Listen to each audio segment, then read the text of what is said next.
میں نے کئی تقاریب اٹینڈ کیا، لیکن آج کی تقریب کچھ اہم اور خصوصی ہے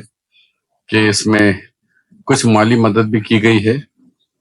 اور وراج صاحب نے کچھ چیزیں بتایا کہ اردو کس مشکل دور سے گزر رہی ہے۔ ایسے وقت میں آپ لوگ قلم لے کر اردو کو زندہ رکھنے کے لیے جو کوشش کر رہے ہیں، میں آپ سب کو تہہ دل سے مبارکباد دیتا ہوں، کیونکہ اردو کے دشمن کوئی حکومت نہیں ہے، اردو کے دشمن ہم ہی ہیں۔ ہم لوگوں نے ہی ہمارے بچوں کو، جو وراٹ بھائی نے کہا کہ 400 بچوں کے اس میں گیا، تو اس میں 300 تو غیر اردو داں تھے، 20 تیلگو والے تھے، صرف 19 اردو پڑھنے والے تھے۔ یہی حال ہے۔ تو ہم لوگ اردو زبان کو آگے بڑھانے کے لیے، اس کے باوجود بھی آپ لوگ اردو زبان کو بڑھاوا دینے کے لیے رات دن کوشش کر رہے ہیں۔ میرا بھی کچھ آبزرویشن ہے کہ اردو زبان والے اردو صحافی جو ہیں، جب ہم چیف منسٹر کے ساتھ پریس کانفرنس ہوتی ہے تو میرے نظریں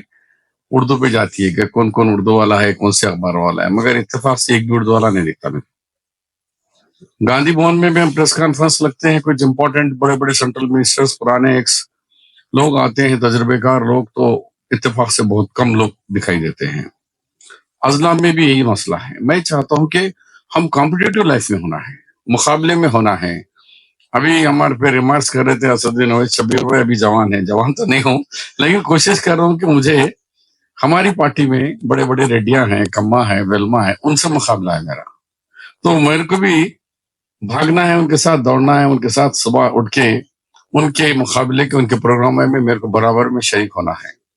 تو ہم کو چست رکھنا ہے، ایک ایسا نہیں ہے کہ بھئی ہو گیا فجر پڑھ لیے اٹھ گئے 12 بجے 1 بجے سے۔ تو ابھی ہم کمپٹیشن لائف میں ہیں، ہم لوگ کچھ اور تیزی بتائیے اور آگے بڑھیے۔ اور آج ایسے ٹائم پر یہ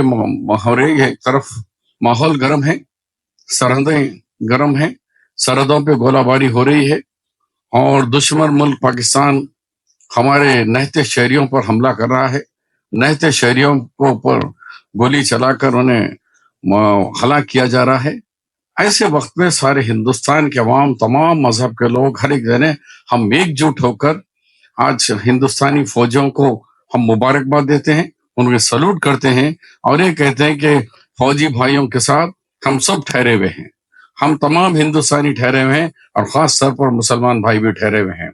میں اسد بھائی صاحب کی تعریف تو نہیں کرنا چاہ رہا ہوں، بھائی تو نہیں ہے میرے، چھوٹے بھائی ہے،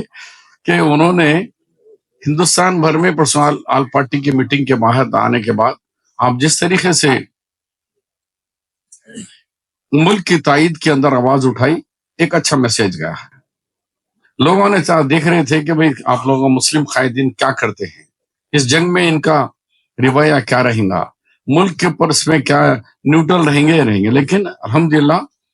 کشمیر سے لے کے کنیا کماری تک جتنے ہندوستان کے تنظیمیں ہیں، علماء ہیں، مدرسے ہیں، ائمہ ہیں، لیڈرز ہیں، سب ایک جٹ ہو کر کہے کہ زندہ باد، زندہ باد ہندوستان، زندہ باد، اور ساتھ ساتھ زندہ باد کے ہمارے انڈین آرمی زندہ باد کے جو نعرے لگا کر آج جو بھارتیہ جنتا پارٹی کا جو ایجنڈا تھا، وہ ایجنڈا کو کامیاب ہونے نہیں دیے۔ اس میں بڑی تو ہمارے اسد صاحب کی کاوشیں ہیں کہ انہوں آنے کے بعد سے سبھی لوگوں نے اس کے ساتھ دیا، تو یہ بہت اچھی ہے۔ ہم لوگ بھی ریالیاں بھی نکالنا چاہیے، اور اردو صحافت مل کے ان کا ساتھ دے، اور اچھے اچھے ایڈیٹوریلز،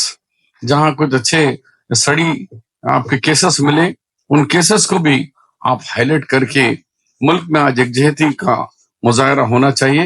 اور ہم اس ملک میں ہیں، اس ملک کی آن بان شان ہم لوگ ہیں، اور ہم بھی اس ملک کی آزادی کے لیے ہندو بھائیوں سے زیادہ خون بہا ہے۔ ہم ایسے ٹائم پہ پیچھے نہیں رہ سکتے، ہماری ملک کی سالمیت کو خطرہ ہے، تو ہم کو جس طرح آزادی میں ہمارے علماء کرام ساتھ دیے، آج ہم کو بھی ایک قدم آگے بڑھ کر جس طریقے سے 1947 سے پہلے کرے، آج وہی وقت ہم سب لوگ آگے بڑھ کے کہنا چاہیے کہ ملک میرا ہے، اور مجھے اس ملک کے سالمیت کے لیے، اس ملک کی آن بان کے لیے میں ہر وہ قربانی کے لیے تیار ہوں۔ اس میں آگے بڑھنے کی ضرورت ہے۔ اس کے ساتھ ساتھ اردو صحافیوں کے ساتھ ہمیشہ رہا۔ میں اسد صاحب کو بھی ایک بات بتاتے چلوں کہ میں 90 میں